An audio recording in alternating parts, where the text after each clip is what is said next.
우리가 말씀을 읽고 들으면서 우리 안에 생기는 갈등 중에 하나가 뭐냐면 말씀에 순종을 해야 함을 알매도 불구하고 그렇게 살지 못하는 우리의 모습 때문에 참 갈등이 생깁니다.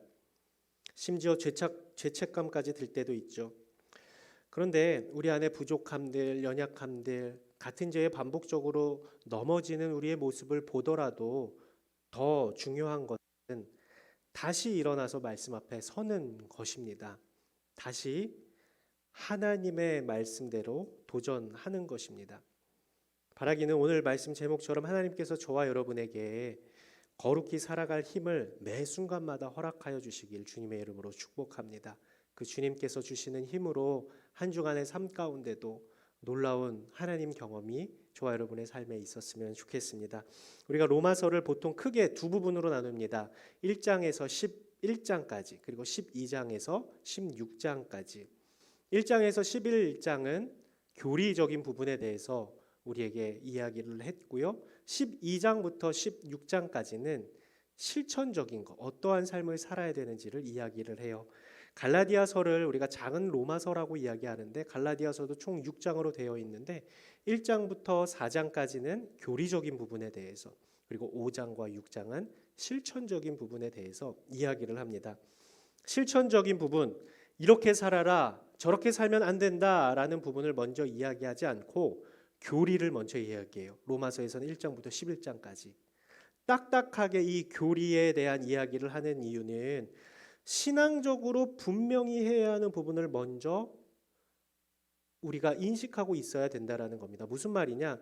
12장부터 나오는 실천의 항목들을 하기 위한 동기가 무엇인지를 분명히 해야 된다라는 거예요. 실천을 하는 데 있어서 동기와 동력, 신앙적 삶의 실천을 어떻게 할 수 있는지에 대한 것을 알게 하는 부분이 교리적인 부분이에요. 이 앞부분에 대한 것이 잘 정립이 돼야 실천적인 부분들이 그저 윤리적인 도전이 아닐 수 있다 이 말입니다. 로마서 12장부터 이어지는 오늘 본문에서는 크게 두 가지를 우리에게 요청합니다. 그런데 이 두 가지 요구 역시도 어떤 삶을 살아야 되는지 아니면 어떤 삶을 살면 안 되는지에 대한 요구 자체만으로도 우리에게 도전이 됩니다. 그런데 우리가 왜 그 요구에 반응해야 하는지에 대한 이유, 이 동기를 알게 된다면 자발적이고 능동적으로 마땅함으로 반응할 수 있는데 그 동기가 바로 무엇이냐? 1장부터 11장까지 길게 교리적인 부분으로 이야기를 해서 왜 실천적인 삶, 신앙적인 삶을 살아야 하는지를 알려준 이 동기가 무엇이냐? 그 동기는 바로 우리가 어떤 존재인지를 아는 것이라는 겁니다. 말씀드렸다시피 오늘 본문에서는 두 가지를 요청하고 요구하고 있어요. 이건 뒤에서 볼 겁니다. 잠시 넣어두시고 내가 어떤 존재인지에 대해서 두 가지를 여러분과 살펴볼 겁니다. 우리 로마서 12장 1절 말씀 한번 같이 읽을까요? 로마서 12장 1절입니다. 시작.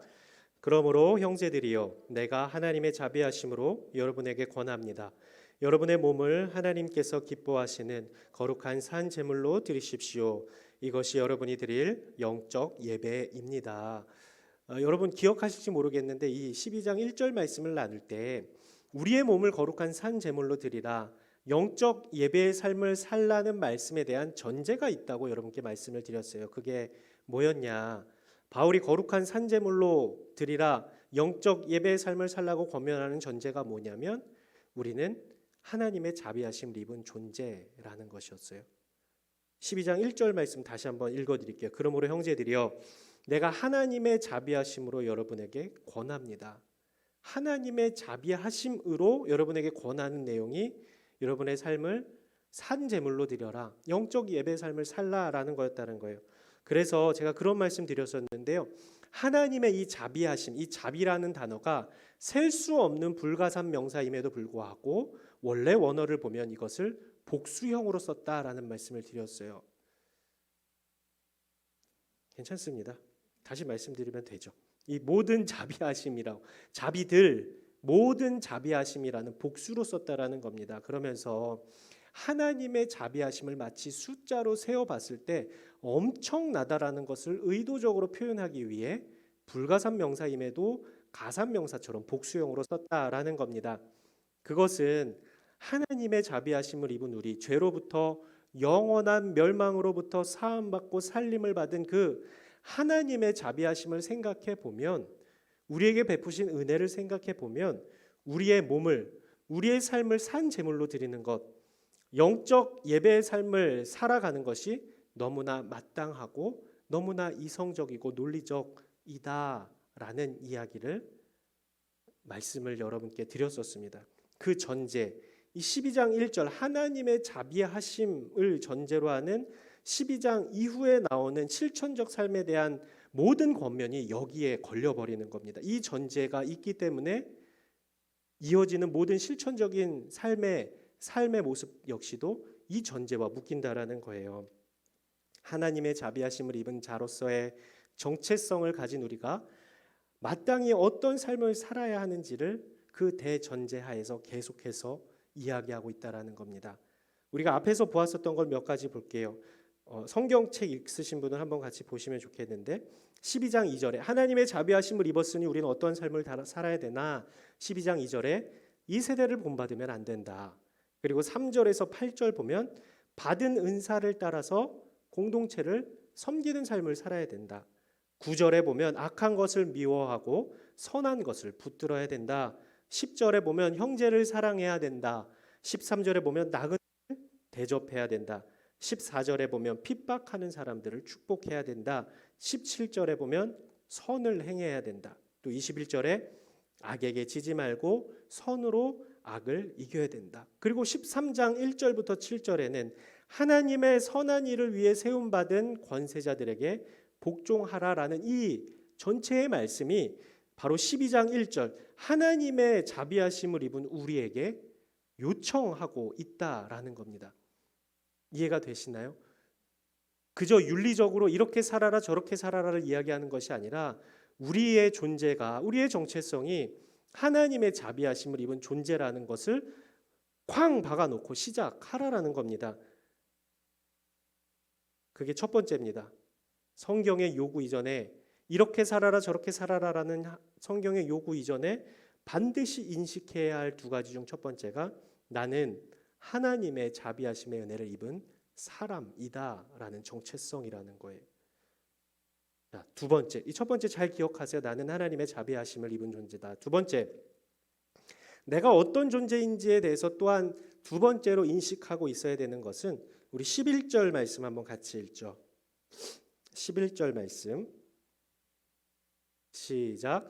여러분이 이 시기를 알고 있는 것처럼 벌써 잠에서 깨어야 할 때가 됐습니다. 이제 우리의 구원이 처음 믿을 때보다 가까이 왔기 때문입니다. 두 번째, 우리가 반드시 내가 어떤 존재인가를 알아야 되는 두 번째는 우리 모두는 종말의 때를 맞이할 수밖에 없는 존재라는 겁니다. 여러분은 여러분의 삶이 마지막에 있다는 것이 받아들여지나요? 단 한 사람도 예외 없이 모든 사람이 죽습니다. 한 사람도 예외 없이 하나님 앞에 서는 날이 반드시 있습니다.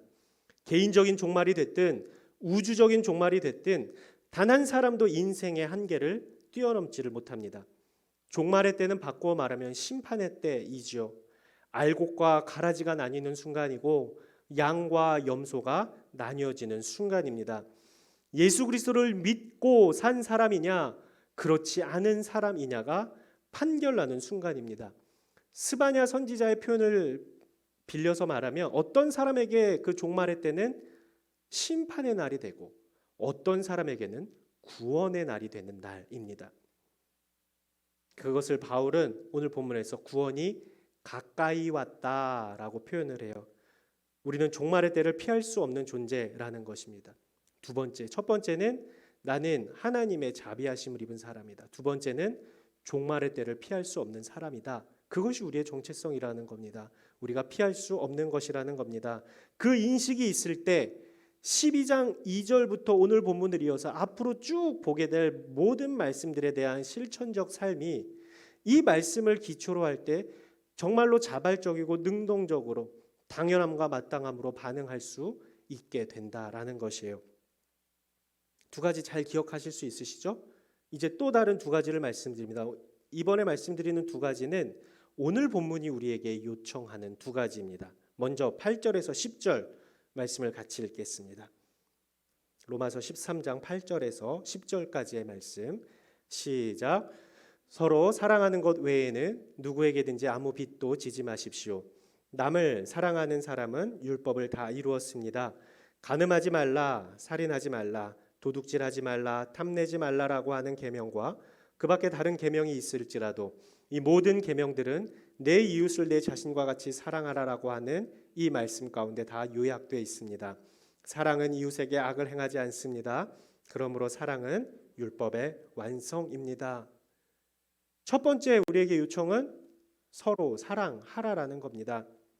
사랑이라는 단어가 홍수처럼 쏟아지는 시대입니다. 우리가 영화나 드라마를 봐도 이 러브라인이 무조건 있더라고요.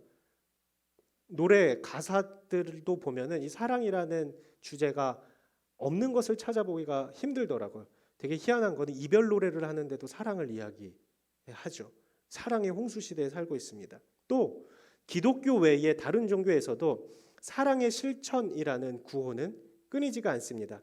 이웃을 돌보는 것, 사랑을 나누는 것 굉장히 좋은 것이고 세상을 아름답게 하는 것이죠. 바울이 오늘 본문에서 말하는 사랑도 그런 맥락에서 보면 이 사랑이 세상을 아름답고 따뜻하게 하는 것일 수도 있지만 앞에서 말씀드린 대로 서로 사랑하라라는 권면을 받고 있는 당시 로마 교회 성도들과 우리에게는 사랑하라 사랑하라라는 세상의 어떤 윤리적 구호로서의 권면이 아니라 하나님의 자비하심을 입은 사람, 세상의 어떤 것과도 비교할 수 없는 하나님의 사랑을 입은 우리의 마땅한 삶의 모습은 사랑으로 나타나야 된다라는 것에 있어서 사랑의 출발점이 다르다라는 겁니다. 세상이 말하는 사랑, 세상이 말하는 이웃 사랑은 자신의 의로움, 착한 삶, 자기 만족적 선행의 그 동기가 있다면 그리스도인 된 우리 사랑의 출발, 이웃 사랑의 출발은 하나님의 자비하심을 입었다는 것에서부터 출발한다라는 차이가 있다라는 겁니다.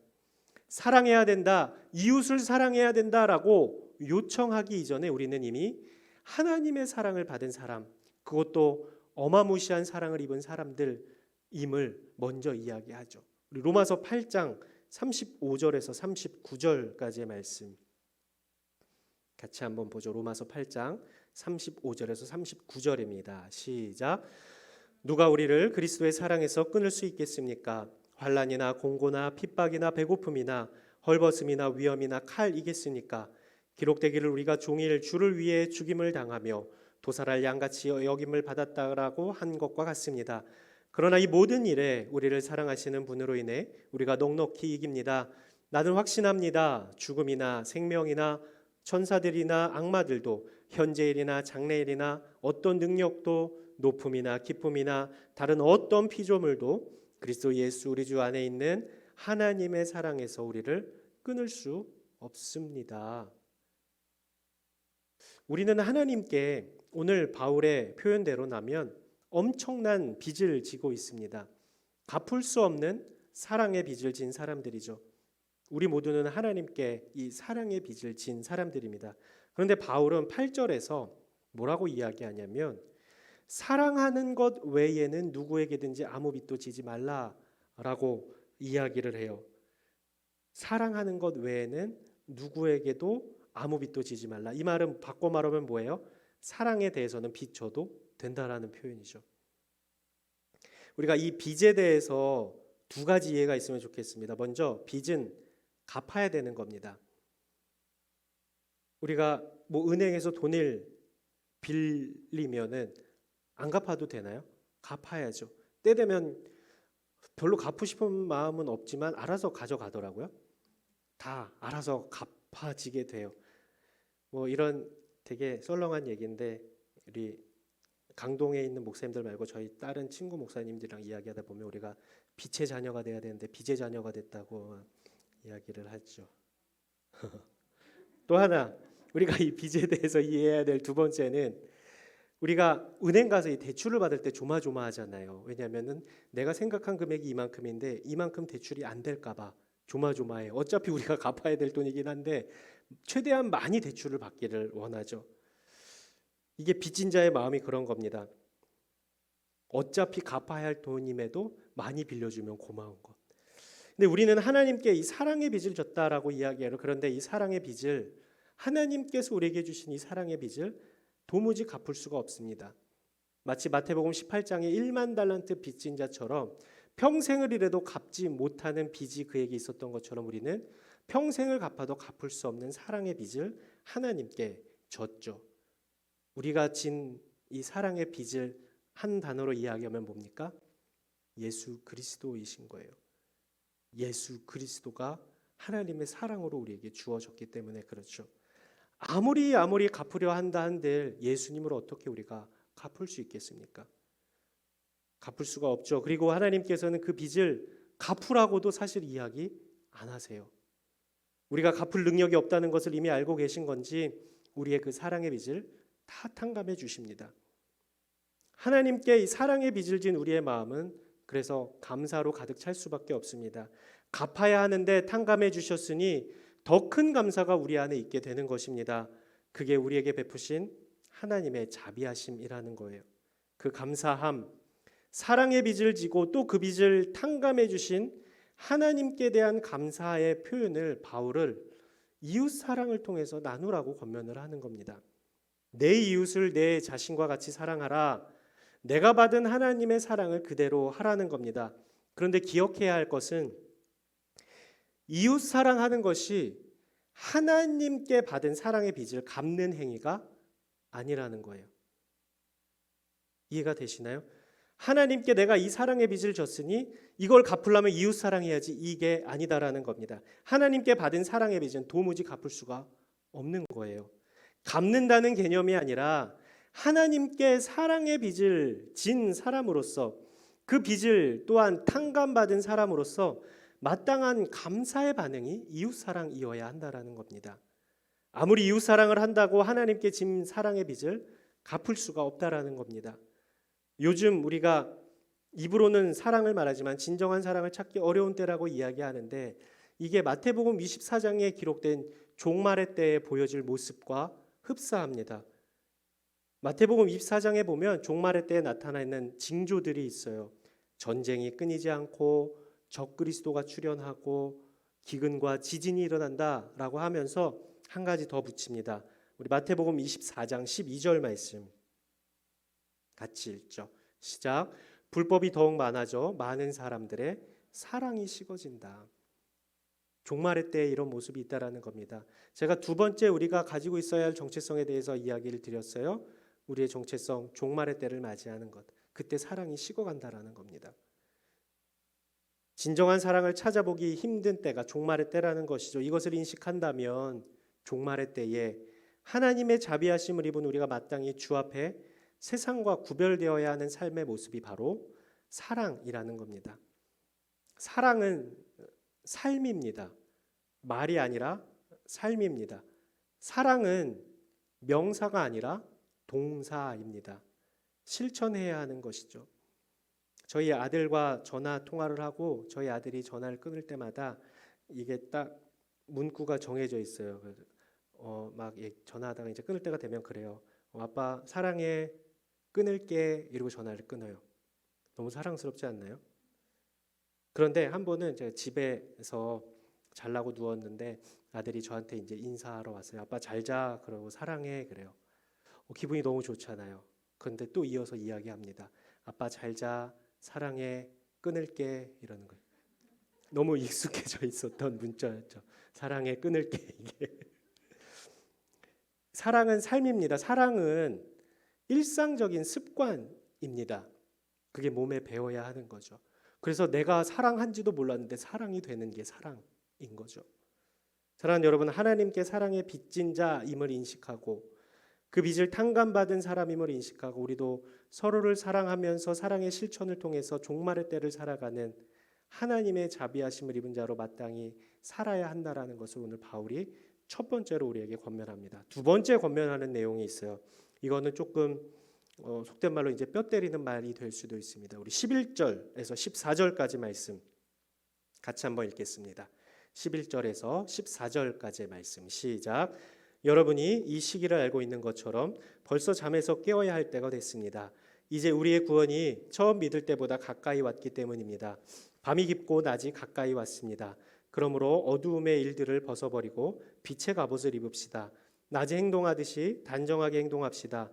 방탕하거나 술 취하지 말고 음행하거나 호색하지 말며 다투거나 시기하지 말고 오직 주 예수 그리스도로 옷 입고 정욕을 채우려고 육신의 일을 애쓰지 마십시오. 빛의 자녀로 하나님의 자녀로 살아가라는 겁니다. 이 역시도 두 가지, 하나님의 자비하심으로 자녀됨을 인식하고 종말의 때가 가까웠기에 어둠이 아닌 빛 가운데 거해야 함의 당연함을 인식하는 것에서 출발해야 하는 요청입니다. 12절에서 어둠의 일을 버리고 빛의 갑옷을 입으라라고 말하면서 13절에서는 과연 어떤 것이 어둠의 일인지를 구체적으로 이야기를 합니다. 크게 세 묶음으로 묶을 수 있습니다. 첫 번째는 방탕과 술 취함, 이게 한 묶음이에요. 두 번째는 음행과 호색, 세 번째는 다툼과 시기. 이 세 카테고리를 생각해 보세요. 첫 번째는 방탕과 술 취함, 두 번째는 음행과 호색, 세 번째는 다툼과 시기. 이것을 어둠의 일이다라고 이야기를 합니다. 스스로를 한번 점검해 보죠. 첫 번째, 여러분은 방탕과 술 취함이 남아 있으십니까?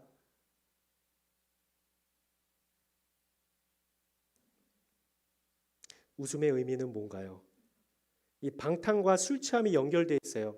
방탕이라는 말이 자신을 망실할 정도로, 다시 말해서 자신을 스스로 멸망시키고 잃어버리게 할 정도로 흥분된 상태, 절제하지 못하는 상태, 이성의 끈을 놓쳐버린 상태, 정체성을 잃어버리고 감정에 취한 상태를 방탕이라고 이야기해요. 그런데 이것을 촉진시키는 게 뭘까요? 술 취함, 환각 상태를 만드는 겁니다. 첫 번째 카테고리 방탕함과 술 취함이 여러분에게 있습니까? 두 번째, 음행과 호색. 지난주만 한번 돌아봅시다. 음행과 호색의 카테고리에 여러분은 괜찮습니까? 과도한 성적 욕망을 추구하는 것, 육체적 도덕적 타락의 몸과 마음을 빼앗기는 것, 그것이 두 번째 카테고리 음행과 호색입니다. 세 번째, 다툼과 시기가 여러분에게 남아 있습니까? 다른 사람을 시샘하고 공동체의 주인이 되려고 다투는 것, 연합을 깨뜨리고 열등감 속에 늘 파괴적인 행동을 하는 것을 이야기합니다. 세 가지 말씀드렸습니다. 자, 한 가지가 나의 모습이다 라고 손들게 하면 이제 좀 창피해지겠죠. 속으로 한번 생각해 보세요. 한 가지, 두 가지, 세 가지 전부이다 하신 분은 예배 마치고 저를 잠깐 만나시고 가시면 좋겠습니다. 기도와 같이. 이 세 가지를 어둠의 일이라고 이야기하고 이것을 버리고 14절에 오직 주 예수 그리스도로 옷 입고 정욕을 채우려고 육신의 일을 애쓰지 말아야 된다라고 바울이 이야기해요. 우리 14절 말씀, 우리 이민영 목사님이 되게 중요한 말씀이라고 다시 한번 읽었었는데 14절 말씀 한 번 더 읽겠습니다. 14절 시작. 오직 주 예수 그리스도로 옷 입고 정욕을 채우려고 육신의 일을 애쓰지 마십시오. 주 예수 그리스도로 옷 입는다는 것은 늘 주님과 함께함을 인정하라는 것입니다. 결국 정리합니다. 하나님의 자비하심의 표현이 누구시라고 했죠? 예수 그리스도라고 말씀을 드렸어요. 그리고 종말의 때를 피할 수 없다는 것을 안다면, 그래서 그날이 어떤 사람에게는 구원의 날이고 어떤 사람에게는 멸망의 날인데 어떤 날을 맞이할지의 중심에 누가 계십니까?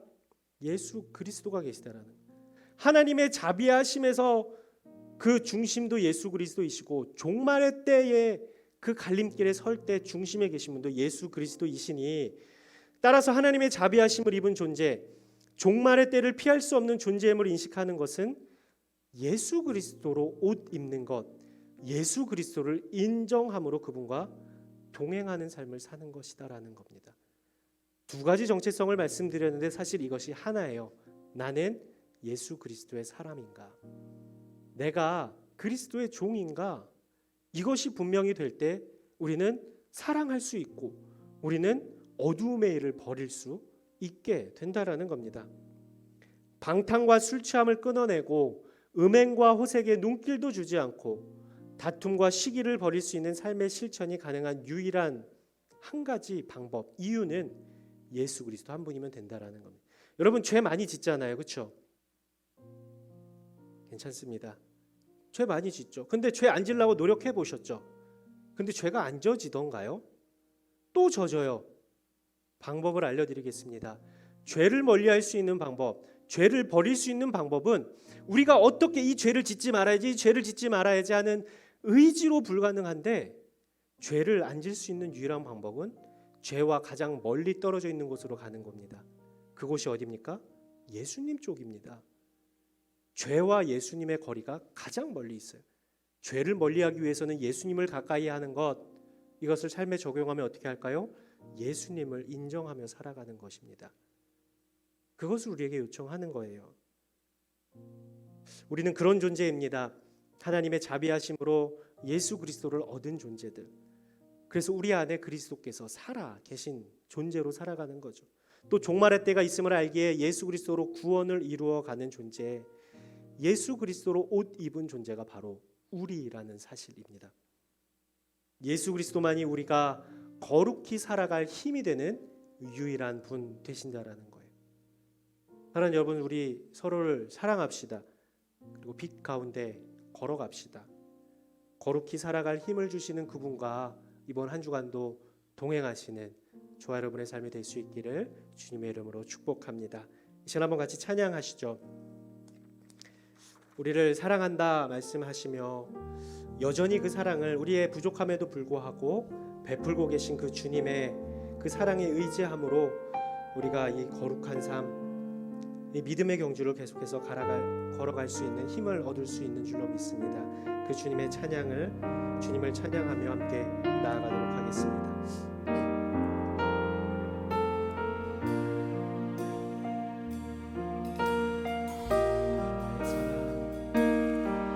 나의 사랑, 너는 어여쁘고 참 귀하다. 너는 보석보다 귀하다. 내가 사랑스럽지 않을 때 너를 온전히 사랑하고 너와 함께하려 내가 왔노라. 주의 사랑, 이 사랑은 결코 변치 않아. 모든 계절 돌보시네. 푸른 마르고 꽃은 시드나 주의 말씀은 진실해. 실수가 없으신 주만 알아. 주님의 나라와 뜻이 나의 삶 속에 임하시며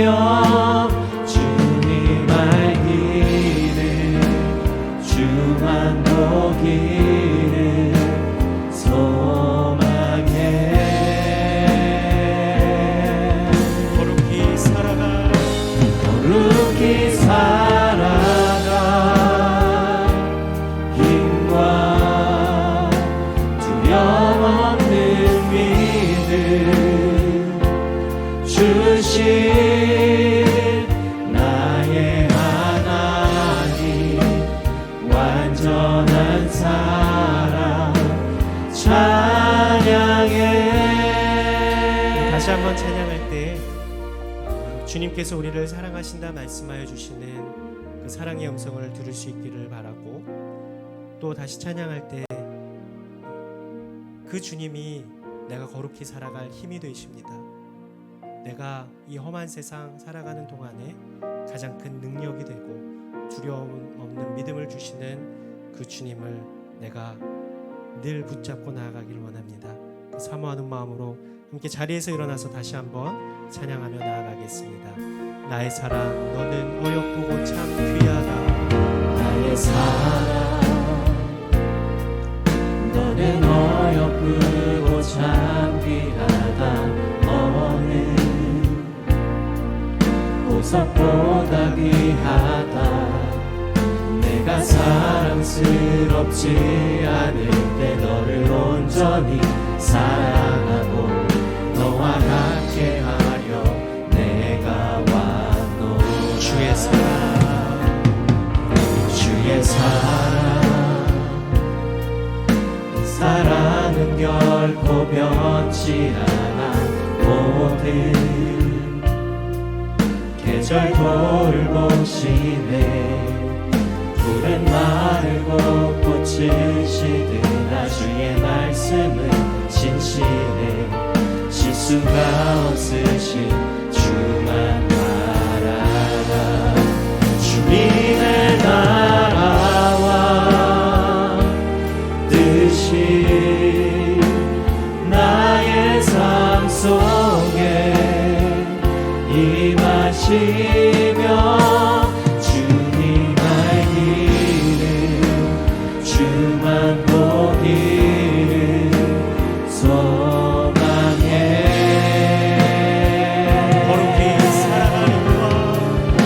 거룩히 살아갈 힘과 두려움 없는 믿음 주신 나의 하나님 완전한 사랑 찬양하리 만군의 주님 찬양하리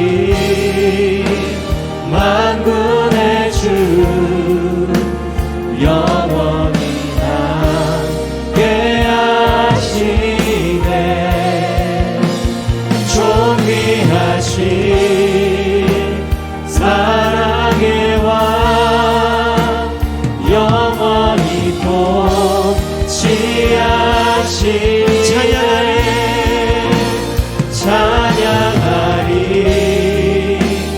만군의 주 영원히 함께 하시네 존귀하신 사랑의 왕 영원히 통치하시네 주님의 나라와 뜻이 나의 삶 속에 임하시며 주님 알기를 주만 보기를 소망해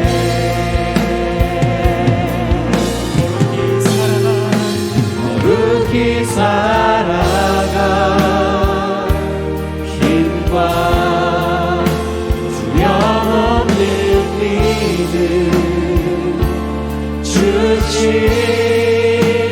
나의 하나님 완전한 사랑 찬양해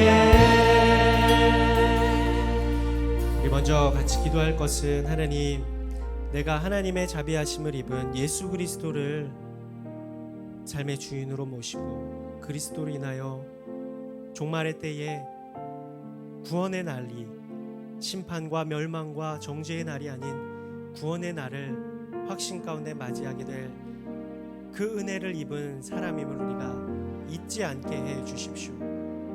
우리가 이것 못하기 때문에 저것도 못하기 때문에 너는 구원받을 수 없어 이게 아니라 하나님의 자비하심을 우리에게 이미 부어주셨기 때문에 이미 우리에게 독생자 외아들이신 예수 그리스도를 우리에게 허락하셨기 때문에 그 자비하심이 우리에게 있기 때문에 우리는 오늘 그리고 성경이 요청하는 모든 요청들을 능히 감당해낼 수 있을 것입니다. 한번 같이 기도하시죠. 주님, 나의 흔들리지 않는 정체성을 가지고 믿음으로 승리하는 삶 살게 하여 주시옵소서. 이 시간 한번 같이 기도하며 나아가겠습니다. 거룩하시고 자비로우신 아버지 하나님, 사랑하는 당신의 아들들과 당신의 딸들이 주 앞에 서 있습니다. 하나님, 당신께서 사랑하셔서 독생자 외아들을 이 땅 가운데 보내주시고 그의 보혈로 인하여서 하나님 나라의 백성 삼아주셨고 당신의 자녀로 삼아주셨다는 이 정체성이 우리 안에서 흔들리지 않게 하여 주시옵소서. 우리가 살아가는 힘이 거룩한 삶으로 살아가야 되는 모든 삶의 과정이 내가 어떻게 살겠다고 아둥바둥하는 것이 아니라 우리에게 이미 베푸신 자비하심으로 말미암아 하나님의 나라와 하나님의 통치를 경험하며 살아가는 존재로 우리가 잊지 않고 살아갈 수 있도록 주여 인도하여 주시옵소서. 우리는 하나님의 자비하심으로 예수 그리스도를 선물로 받은 존재임을 종말의 때에 멸망과 절망의 날이 아닌 구원의 날로 우리에게 기쁨과 축제의 날이 될 수 있도록 예수 그리스도를 힘입은 사람들임을 우리가 잊지 않고 살아갈 수 있도록 주여 인도하여 주시옵소서.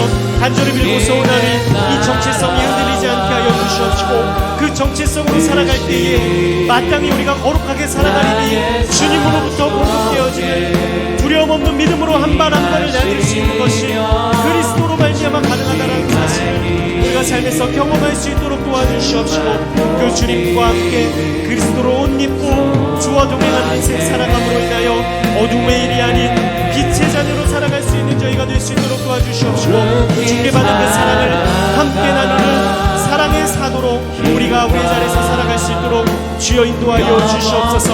흔들리지 않는 정체성을 가지고 살아가기를 원합니다. 흔들리지 아니하도록 요동치 아니하도록 하나님의 사람들을 붙잡아 주시옵시고 믿음으로 말미암아 어렵게 살아갈 힘을 충분히 얻어 살아가는 하나님의 사람들 되게 하여 주시옵소서.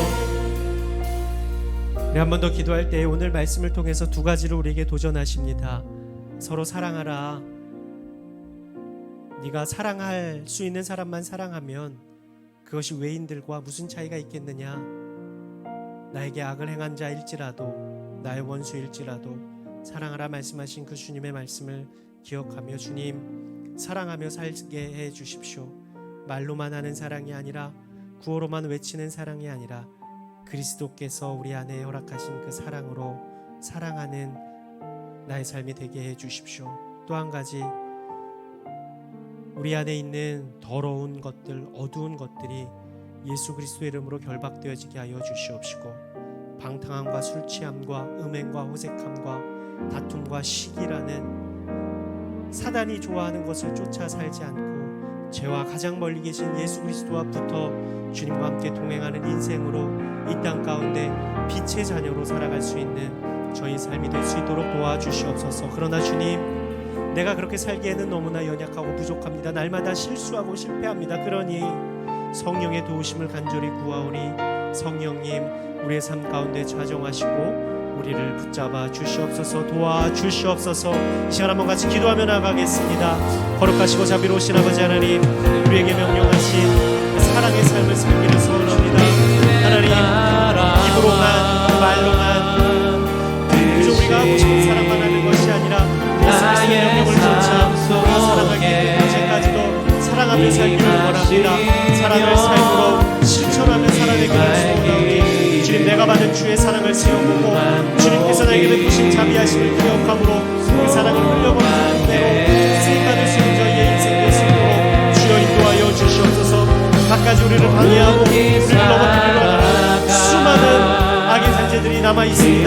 그래서 때로 실수하고 넘어집니다. 방탕함과 술취함에 음행과 호색에 다툼과 시기 가운데 늘 어둠에 빠져있는 저희의 연약하고 부족한 모습이 있음에도 불구하고 우리를 사랑한다 말씀하시며 날마다의 기회를 허락하시며 승리하기를 원하시는 그 주 앞에 우리의 모든 더러움들을 모든 어둠들을 내어놓고 빛의 자녀 살아가겠다 결단하며 나아갈 때에 성령께서 도와주시옵시고 성령께서 이끄시며 하나님의 통치가 우리 삶 가운데 이루어질 때에 빛의 자녀로 그리스도를 믿는 사람으로 살아갈 수 있는 저희의 인생 될 수 있도록 도와주시옵소서. 우리가 어떤 것을 행하기 전에 주께 도움을 얻게 하여 주시옵시고 우리가 우리의 삶을 스스로 무언가를 이루어가기 전에 성령의 도우심을 구하며 나아갈 수 있는 성령의 사람들 될 수 있도록 도와주시옵시고 도움을 요청할 때에 가슴을 펴고 주께서 우리 허락하시는 놀라운 은혜를 맛보며 경험하며 살아갈 수 있도록 주여 인도하여 주시옵소서. 그리하여서 이번 한 주간은 지난 한 주간은 다른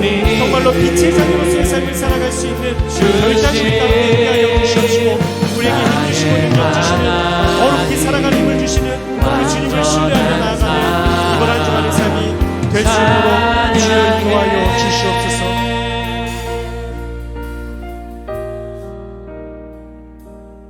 사랑하는 주님, 우리가 다른 것은 다 잊어버릴지라도 우리에게 베푸신 하나님의 그 크신 자비하심의 표현인 예수 그리스도를, 구원의 날에 승리를 허락하신 그 예수 그리스도로 옷 입고 우리에게 말씀하신 그 말씀들을 따라 살아가는 존재가 되기를 원합니다. 하나님, 그런데 우리가 살기에는 너무나 연약합니다. 너무나 힘이 듭니다. 맨날 넘어진 그 자리에서 또 넘어지고, 맨날 우리를 거는 그것에 실패하고 실수할 때가 참 많이 있는 참 연약한 존재입니다. 그러니 우리에게는 거룩히 살아갈 힘이 필요하고, 두려움 없는 믿음으로 내딛는 발걸음을 위해 우리가 하나님의 자비하심을 입은 존재임을, 우리의 구원을 이루시는 예수 그리스도를 소유한 사람임을 잊지 않고 살아가는 저희의 삶이 되게 하여 주시옵시고, 매 순간마다 내 옆에 주님이 계시지, 나와 함께 하시지, 나와 동행하시지, 이 인식이 우리의 삶 가운데 늘 잊혀지지 않게, 지워지지 않게 하여 주셔서 이 전주보단 나은 한 주의 삶을 살아갈 수 있도록 하나님의 자녀로서, 빛의 자녀로서, 하나님의 통치를 받는 하나님 나라의 백성으로서 살아가는 한 주의 삶이 될 수 있도록 사랑하는 당신의 아들, 딸들을 붙잡아 주시고, 필요할 때, 주께 구할 때마다 성령의 충만함을 허락하여 주셔서 한 주간 살았을 때에 우리 안에서의 간증이 예수 그리스도로 인하여 승리의 삶을 살았다, 하나님 기뻐하시는 삶을 살았다라는 고백이 차고 넘칠 수 있는 아름다운 공동체 되게 하여 주시옵소서. 각자의 삶의 자리에서 주께 올려드리는 모든 기도의 제목들 응답하여 주시고, 가장 선한 것으로 이루실 그 주님을 기대하며 소망하며 살아가는 저희의 인생 되게 하여 주옵소서. 예수 그리스도의 이름으로 기도드립니다. 아멘.